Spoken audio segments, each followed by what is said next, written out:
Mbotele Mpangi, Mbotele Zola Mpangi, Sengani yo toujours au poste, le motivateur des motivés. C'est un bonheur de me présenter encore avec et en toute humilité devant vous, toujours dans le cadre des communications du Centre Nungu. J'aimerais m'incliner devant la grandeur de la source divine unique, Maman Wandombi, à travers toutes ses dimensionisations, en particulier devant Mfumu Kimbangu, le guide de l'humanité, notre toit d'ici. Je m'incline également devant Mbomandongo, je m'incline devant Tuchidatia, je m'incline devant Mama Mayangi, Mama Tsai, Mama Kiese. Et je n'ai pas oublié Nembombaloa, je n'ai pas oublié Peve Walongo, je n'ai pas oublié Mama Nkosi, Mama Ntuni. Alors les Mpangi, ce matin, ça sera juste une petite communication. Je voulais juste montrer l'importance de faire les liens dans les sujets que je présente. C'est-à-dire que vous, les Mpangi qui m'écoutez, vous devez savoir que les communications ici ne sont pas des communications isolées. Ce sont des communications qui sont interconnectées. Et donc, lorsque vous les suivez, si vous voulez vraiment en bénéficier, il faut apprendre à faire des liens. Alors, pour vous en donner un petit aperçu, j'ai parlé ici de l'affirmation de soi dans les jours passés et j'ai également parlé des processus créatifs. Alors, il y a un lien entre l'affirmation de soi et les processus créatifs. Parce que c'est toi qui vas créer. Les processus créatifs se font par quelqu'un, par une personne X. Mais cette personne-là qui veut rentrer dans la création doit s'affirmer. Il doit s'affirmer au niveau mental, au niveau énergétique.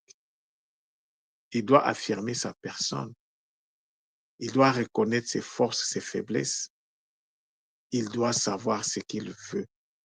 Donc, la première des choses à faire, c'est d'affirmer déjà son existence. C'est d'affirmer son existence à travers ce que tu veux devenir.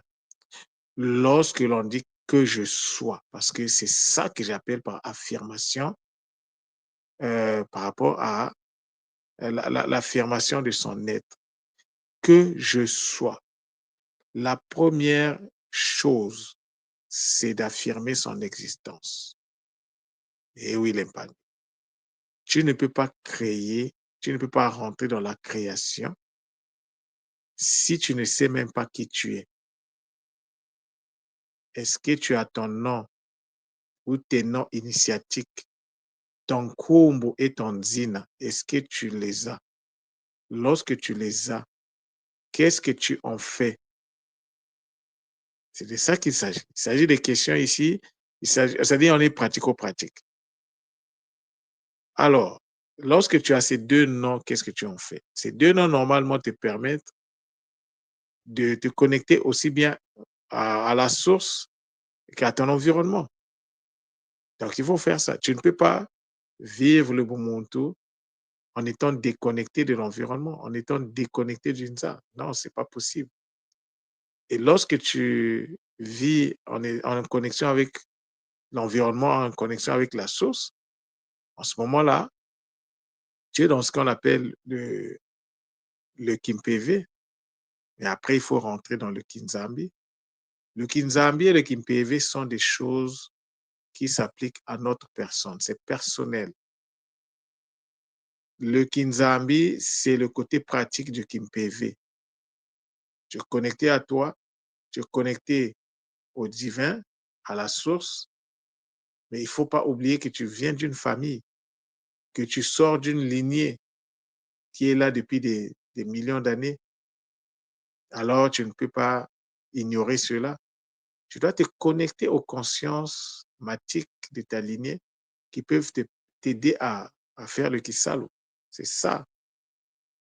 Et tous ces deux paramètres-là, donc le Kimzambi, le Kim-PV, le Kinzambi, mais il faut qu'il ait l'impact sur ton environnement. Donc, pour l'affirmation de soi, c'est l'impact de sa personne sur son milieu de vie, sur son milieu, dans son environnement de vie. C'est cet impact-là. Mais il n'y a pas cet impact-là. Pour que cet impact-là puisse se mettre en place, il faut aussi comprendre comment les processus créatifs se mettent en place.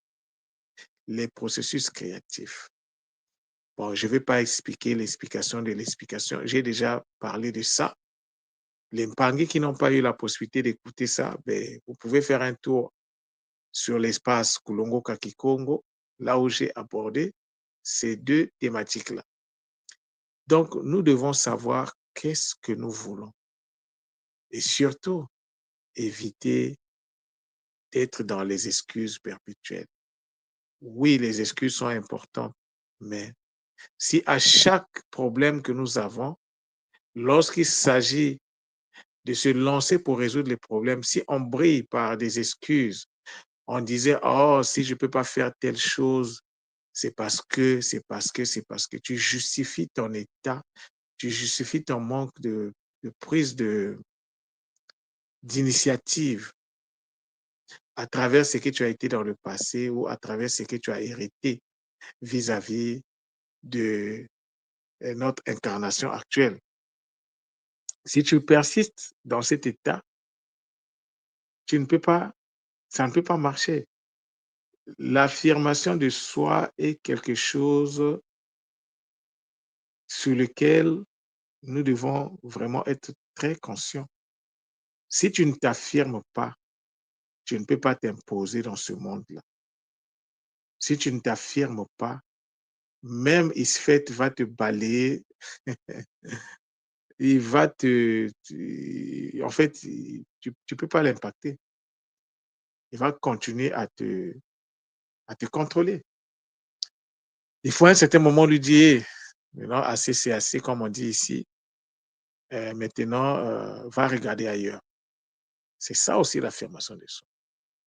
L'affirmation de soi, c'est aussi, ça consiste à prendre le contrôle de sa vie.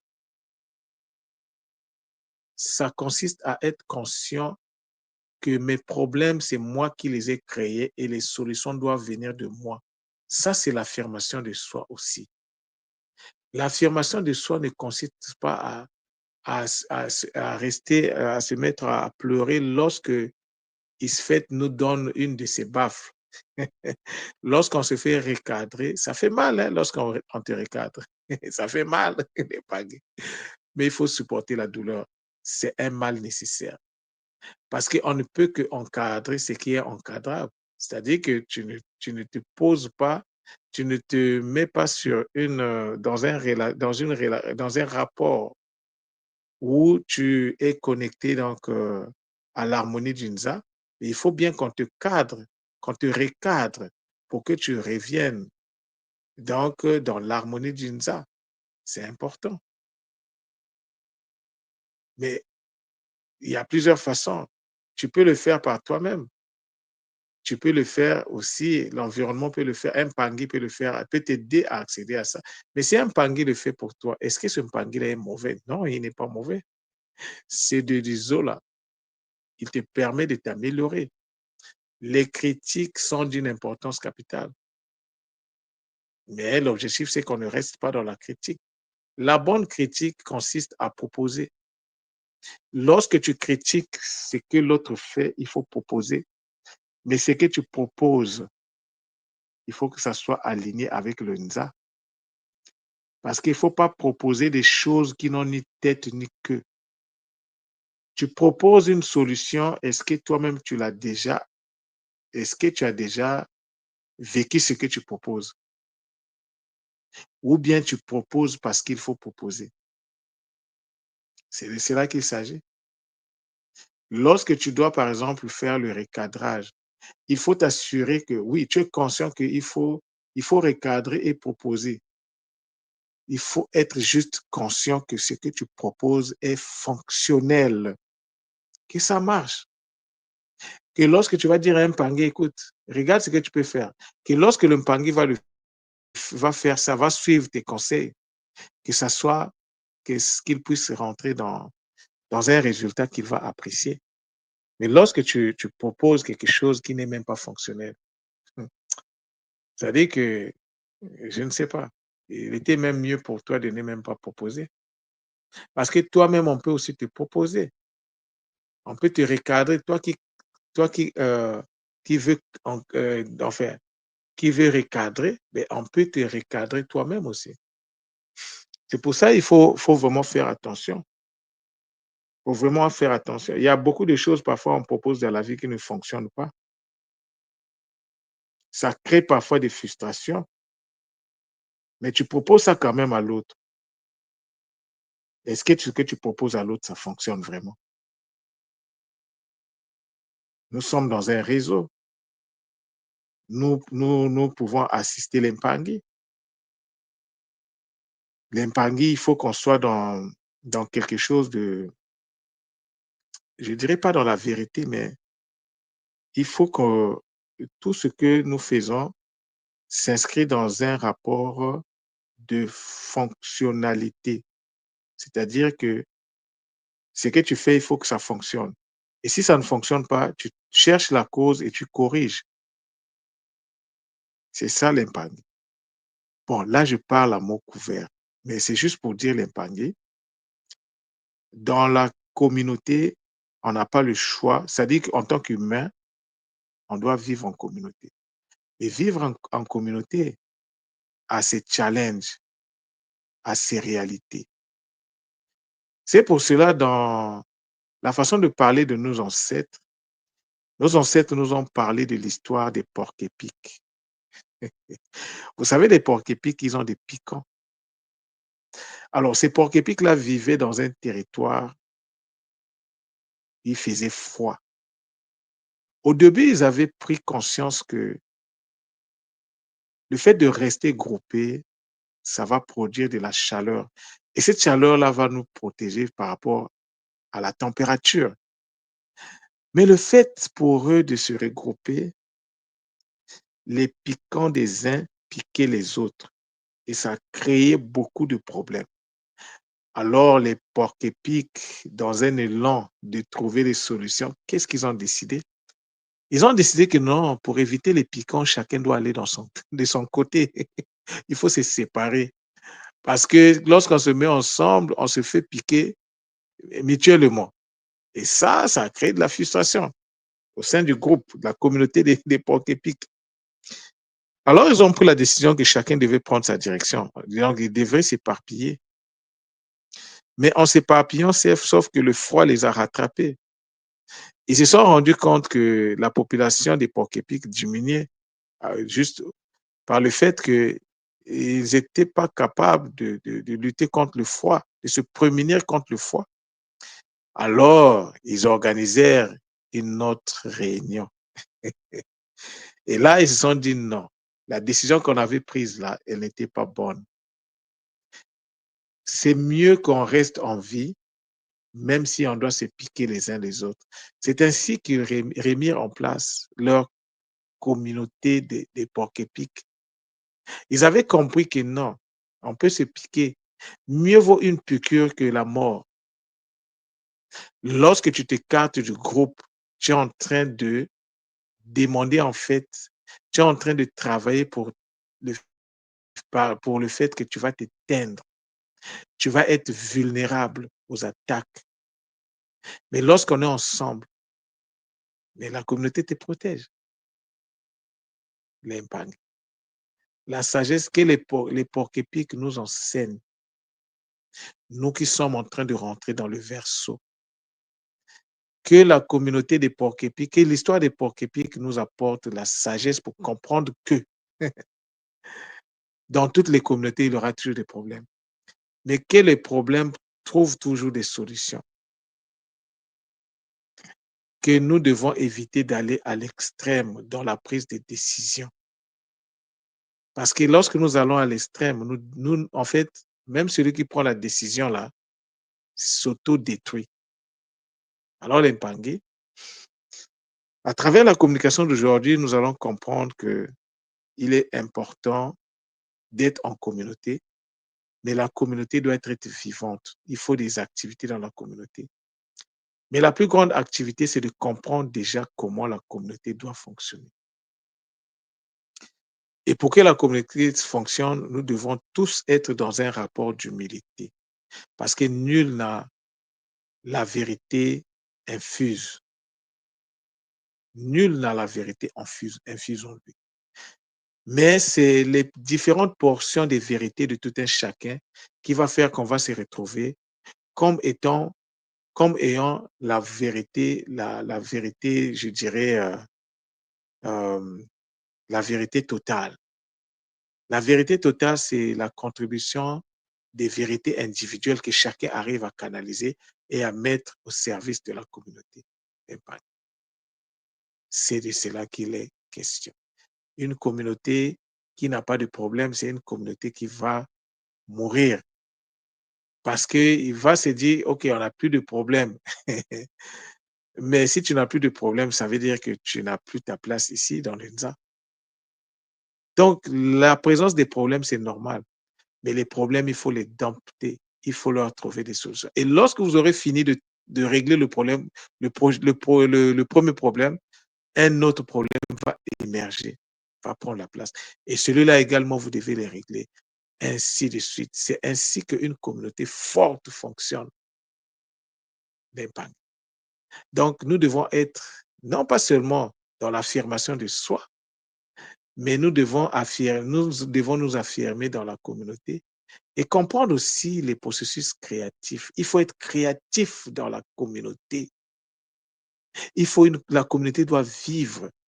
La communauté, il faut la faire vivre. Mais c'est chacun qui apporte sa contribution, son petit bout de bois afin d'allumer le feu éternel qui va permettre à cette communauté-là de pouvoir bien gérer la température ambiante d'impact. Voilà la communication que j'avais à vous faire ce matin. Beaucoup de zones à vous l'épargner. Restons focus. Affirmons notre guérison aussi. Il ne s'agit pas de briller par des excuses en disant oh, vous savez, notre peuple a été tapé. Non, ça, c'est des excuses. Excusez-moi de vous le dire, mais c'est des excuses parce que l'école Kimonto, en 10 ans, l'école Kimonto a formé des gars. L'école Kimonto nous a donné les outils. Mais l'ère est maintenant à l'utilisation de ces outils et non à la justification de nos erreurs ou bien de nos faiblesses. Sinon, jusqu'à quand nous allons continuer à être dans cet état de non-guérison? Non, nous devons affirmer la guérison, même si c'est seulement une portion de la guérison.